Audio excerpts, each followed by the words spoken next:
Epek na rin ito sa kampanya ng pamahalaan kontra baha. Kapansin-pansin ang mabilis na humupa ang tubig baha. May magandang panukalang isang automotive journalist na si James Deacon, mga kadunatics. At ano ito? Alamin, basahin natin ng mabilisan. Ayan, agree ba kayo nito, mga kadunatics? Ito, basahin natin.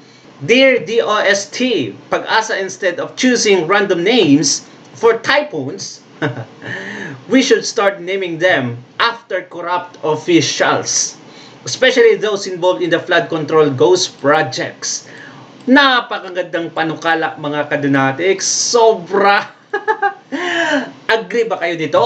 At mga kadunatics, ngayong bagyo na to, wala akong idea kung anong pangalan ng bagyo ngayon na dumapo sa Pilipinas. Pero kung ipangalan siya sa isang corrupt politician, sino kaya, mga kadunatics? Comment down below at babasahin natin yan. Ilalike natin yan, okay? Alright, eto. May pahayag itong si Claire Castro. At kung ano yung pahayag niya, eto. Nakakagalit talaga, mga kadunatics. Sobrang really? Naisip mo pa to sa gitna ng bagyo? Anong sabi niya dito? August 10, 2026. Kapansin-pansin ang mabilis na humupa ang tubig baha. Claire Castring ang palengkera ng palasyo. Actually, mga kadunatics, may video talaga kung saan sinabi niya ito, which is panonoorin natin. Napaka, maiksi lang talaga na video. Ayan.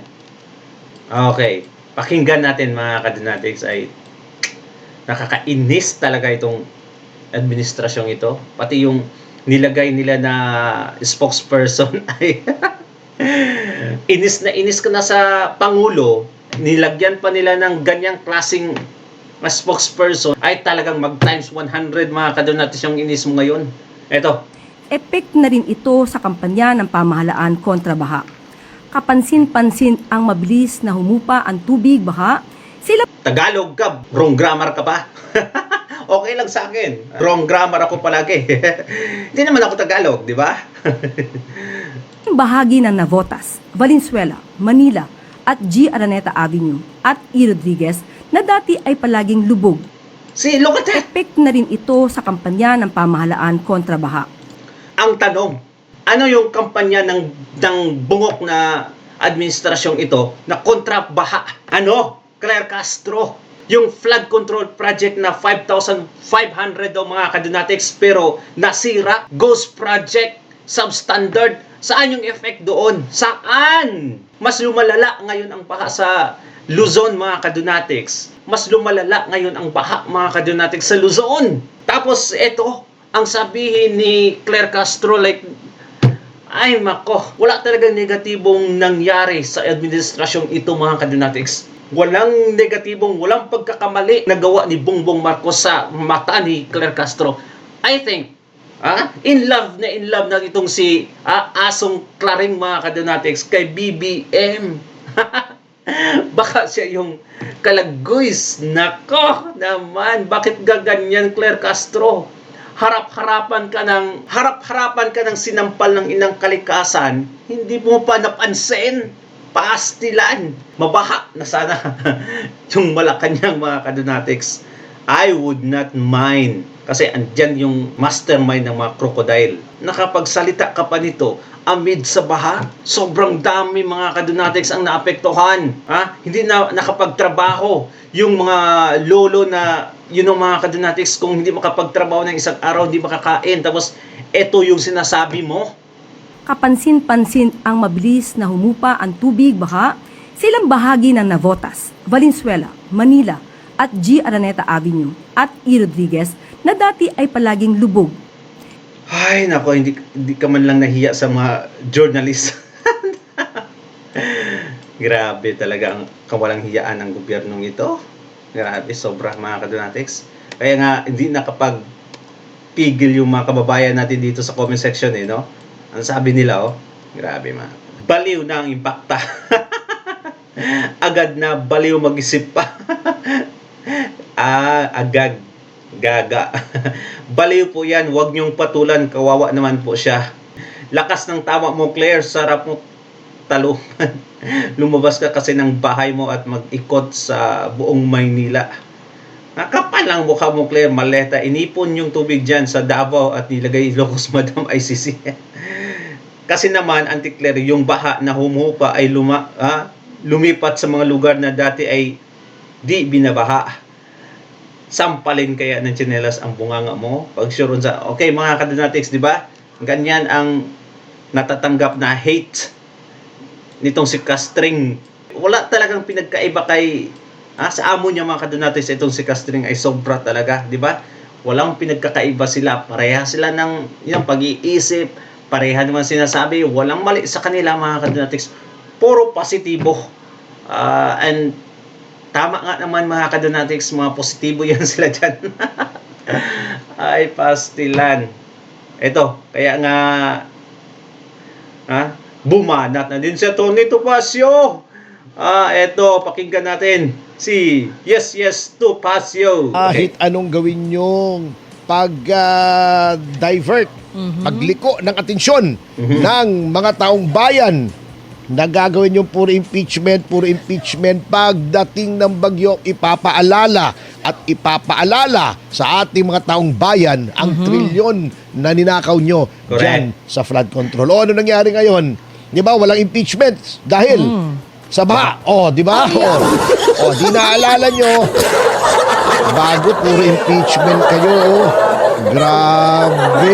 At saka ang dami namatay ng malungkot. Opo. Oo, di ba? Isang rider? Yes. Nahulugan ba ng puno o poste? Ano bang... Sabi, puno. Kaya lang, nung makalipas... Pinagtawanan mo yung nahulugan ng poste. Kaya naman, ang sama ng ugali nito. Hindi po, nagulat lang ako una puno, tapos maya-maya, nagbago, naging halaman. Ano ba talaga yon? Yun lang naman yun. But anyway... May nalunod, Ay, di ba? opo. Sa La Union. Opo. Yan. Sa Alamino City. Oh. Merong natabunan sa La Trinidad, Benguet. Yes, totoo po yan. Merong nabagsakan ng mga bato. Grabe, Saan ba? Sa Rodriguez Rizal ba? Napakarami Grabe, po. napakalungkot Maraming po. casualty. Paano kaya nakakatulog ng mahimbing sa gabi yung mga magnanakaw na yan? Ay, hindi yan. What if you could create AI characters that remember, empathize, and Alam nila na ang kapalit ng kanilang magagarang sasakyan, mga malalaking mansyon, mga designer bags, designer clothes, Yes. pagbiyahe sa ibang bansa ng first class ay buhay ng ating mga mamamayan.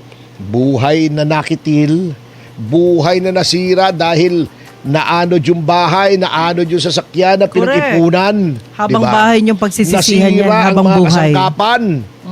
O nilikas, magkano tuloy? Ilan? 300,000 plus. Napakarami. Ang apektado, dislocated, nilikas. Yes. At ito ang nawala yung damage sa infrastruktura. Mahigit 100 milyong piso Oh, grabe. ang perwisyo sa mga produktong agrikultura. Yes. 3.5 million pesos. Yung mga, pag sinabi natin agrikultura, hindi lamang yung pananim, pati yung mga fish pond. Opo. Umapaw, nakawala yung mga isda. Ang pambihira naman, oo. Grabe. Pagkatapos, yun pang mga dam natin, aapaw. O pag nag-release yun, nag-release na ba o hindi pa? Nag-release po yata Pag kahapon. nag-release yun, Release idadagdag talaga. yun. Nag-release na. Pero alam nyo, ang maganda rito, tayo parehas tayo natupad Opo. yung sinabi ng ating Pangulo noong isang SONA na ekta-ektaryang Tubig. mga lupa ang nagkaroon ng patubig. Yes. At libo-libo pang ektarya magkakaroon ng patubig yan. Yes. Lahat ng mga lupa may patubig. Ayan. Ang hindi ko lang magawa yung maipon. Oo, Mahirap mahirap ipunin eh. Oo. Milyon-milyong galon yun Paano mo ipunin yun? Mga tirada naman, oo. Kita yung Metro Manila, grabe. Siguro ngayon, Hindi na sila makapaniwala sa kabubuhan ni Marcos Jr., mga kadonatics. Remember, kung tayo nga ordinary lang ng tao na nakapagsabi na, ay grabe kabubo na talaga itong si BBM at yung mga kabinete niya, mga kadonatics. Tapos may isang spokesperson ka pa na kailan kaya mabahaan itong si Claire Castro, no, para malaman talaga niya. Dahil daw sa kampanya ng flood control project, nagkaganito na ngayon. Mas mabilis nang humupa yung baha. Hindi dahil sa ninakaw yung budget, mga kadinatics, ha. Binaliktad nila ang pangyayari ngayon. Makikita nyo na ang ginagawa nilang diversionary tactic. Puro impeachment, wala naman kayong napatunayan. Ano napatunayan nyo? Ha? Ibinili ng gamot, yung confidential funds. Correct. O at least may nabiling gamot. Oh. Eto, trilyon. Walang nabili. Either substandard o outright na ghost. Wala. Oh, puro magic. Kaya ganyan Ayan. ang bagyo. Ganyan ang baha. Ayan. Di ba? Yung bagyo, di natin mapipigil. Opo. Yung baha, mapipigil natin. Mm. Kung tama yung proyekto, alam mo sa Taipei, pag nakita mo yung flood control nila, Opo. sobrang laki. Yung Oh. ibabaw, pwede ka mag-jogging eh. Ah, yung Oh. malalaking tunnel, di ba? Ginagawa Hindi, nila. parang dam, harang. Opo. Pero ang taas, ang laki, at saka ang lapad. Bakit Pilipinas lang hindi makasunod sa ganyan? Nagja-jogging nga sa umaga Opo. pagka walang bagyo. Opo. Yung loob, nadadaanan pa ng motorsiklo, yung mga tunnel. Ayun. Grabe, no? Pero, pagka nag-alert na, nagkakaroon na ng bagyo, syempre, sasara na yon. Opo. Papaalisin na yung mga tao. Magiging flood control na yon. So, double purpose. Ba't hindi magawa? Sana Trilyon magkaroon tayo dito. ng ganyan. At, sa kabila, nitong trilyon, Ay, sobrang kawawa yung Pilipinas, mga kadonatics. Like, we are aiming for, a better Philippines. Yung, tila ba mga kadonatics, na masasabi natin proud Filipino na talaga tayo. Masasabi natin sa mga banyaga na, please, visit Philippines. It's so good there and it's beautiful. Pero, sobrang hirap ngayon eh. Sobrang hirap na sabihin, you have to visit Philippines and you will be amazed. Hindi, no? Ay, nako. And the fact na ilang mga dekada nang lumipas, mga kadonatics, at least sa panahon ni Tatay Digong, proud tayo. na naubos. Naka-experience Eto, tayo ng 6 years. yung Blue Ribbon, nasa pamumuno ni Erwin Tulfo, ay pinigil. Di ba? Pinigil yung investigasyon. Oh. Hindi yung baha. Hindi mapipigil yung baha ng salita lamang ni Erwin Tulfo. Ayan. Kahit anong hamon niya sa baha. Di ba? Kikwelyuhan niya. Di ba? Walang mangyayari. Baka magiging Kaya boxing na. kwelyuhan niya. Grabe, tindi namang pananakot. Eto ha. Bakit daw ititigil ang flood control investigation ng Senado? Alam nyo, kaya gigil na gigil sila noon na matanggal yan kay Marcoleta kasi papalapit na ng papalapit sa Malacanang yung trail Yun. ng anomalya dyan sa flood control. Kaya nag-agawan dyan eh, di ba? Dinalit na nila si Marcoleta. Una, nilagay nila si Lacson. Opo. Nung hindi katanggap-tanggap si Lacson dahil kengkoy, o di ba? O, inagaw na ulit. Nilagay si Pia. Vice niya member ata, si Marcoleta. Opo. Nag-agawa na naman. Nilagay si Erwin Tulfo. Okay. Ngayon, natatandaan nyo yung exchange ni Erwin Tulfo at saka Mas ni Boy malala. Remulla. Sometimes it is necessary to bend the law. Yes, blah, sir. blah, blah. Oh. Yes, sir.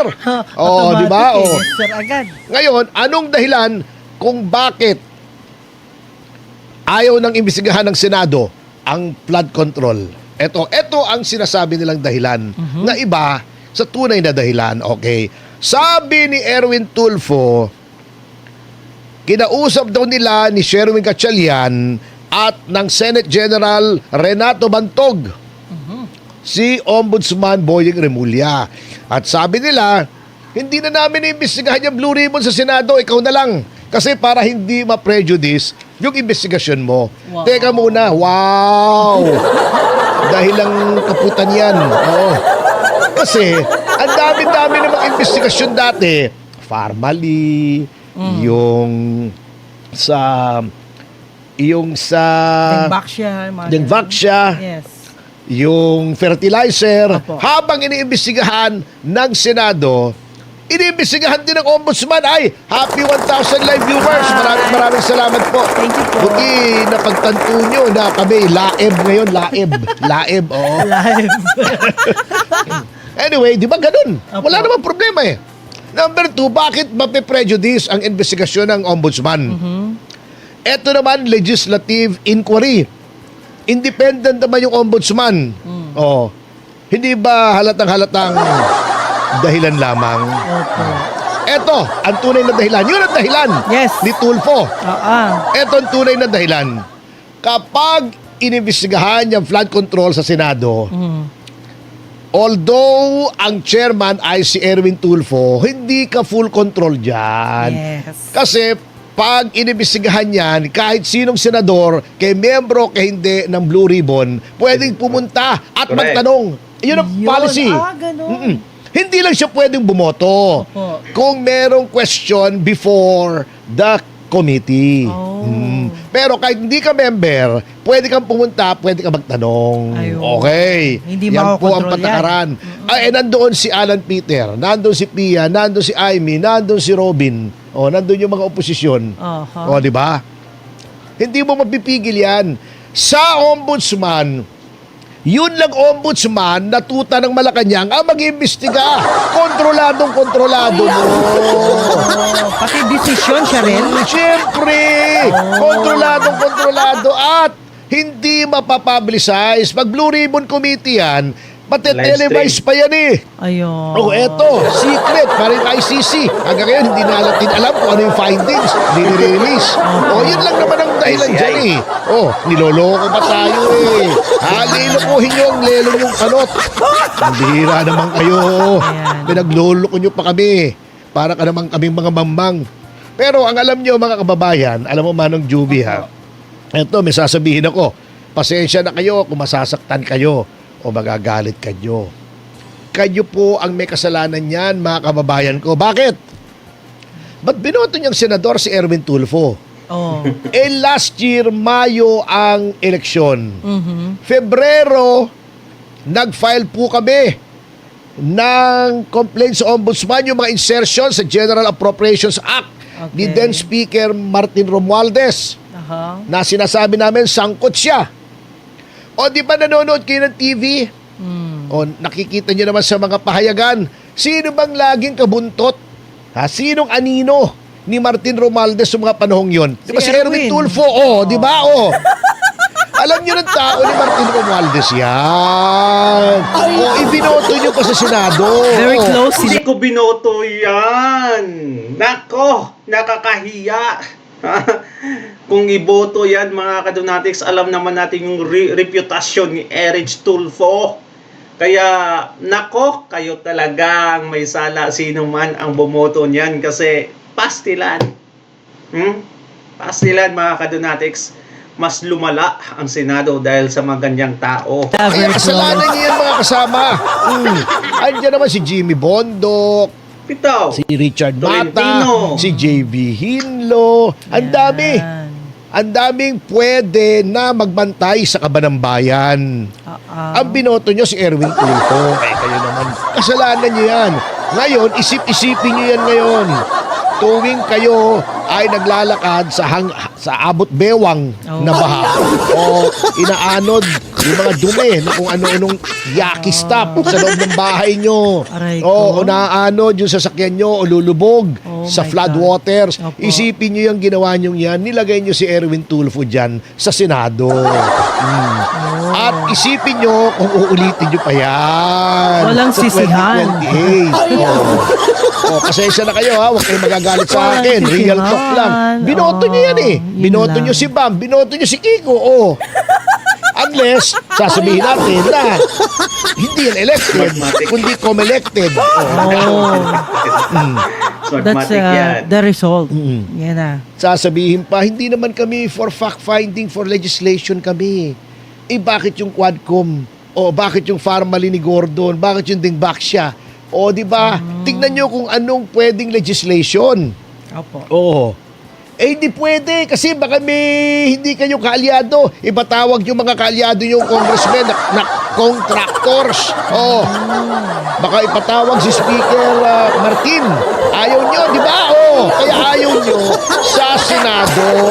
Kasi may mga kakontra kayo dyan. Sa ombudsman, inyong-inyo yan. Binraso yan ang Pangulo para maging ombudsman eh. Walang Yun ang konsensya. talagang Ano dyan. Meaning, wala silang konsensya kasi alam nilang mali, pero tinatama pa rin nila. Kita nyo mga kababayan, kung gaano kabendalo yan. That's Bumaha na nga. it. Mm. Pinipigil pa rin yung flood control. Oh, di ba? Nako. Tapos sinasabi ni Bendalo, mga kadnatics, na ang talagang pumipigil sa flood control investigation yung minority daw, yung kampo ni Senator Alan Peter Cayetano. What kind of reasoning is that, mga kadnatics? Tapos napag-alaman lang pala natin na ibinigay niya na doon kay Bonjing Rimulya, na alam naman natin na lapdog ni ngayon. Nga tayo, mga kadonatics, nga talaga tayo. Sobra. Diba? Ito lang, mga kadonatics, may tanong lang ako, okay, para sa mga senador, or I'm thinking about it. Bakit hindi nila magawang imbestigahan independently away from Blue Ribbon Committee? Kasi alam naman natin kung sino ang nasa Blue Ribbon, mga kadonatics, mga tuta ni Bangag Jr. So, mag-imbestiga sila, mag-form sila ng committee, Bongbong Marcos, particularly, mga kadonatics, for flood control investigation. Kagaya lang ng ginawa nila sa pagkidnap kay Tatay Digong, 'di ba? Nag-form sila under Senator Amy Marcos kung saan inimbestigahan nila ang pagkidnap kay Tatay Digong. And they have done it, mga kadonatics. Why can't they do the same thing dito sa flood control investigation? Kasi sa ombudsman na alam natin na lapdog din ni Bongbong Marcos, walang mangyayari doon, mga kadonatics. Walang mapanagot. Kaya, I don't know. Sana man lang maisip to ng minority, mga kadonatics. I don't know. Comment down below at babasahin natin ng mga kadonatics. Thank you so much and God bless you, ingat palagi. Bye-bye.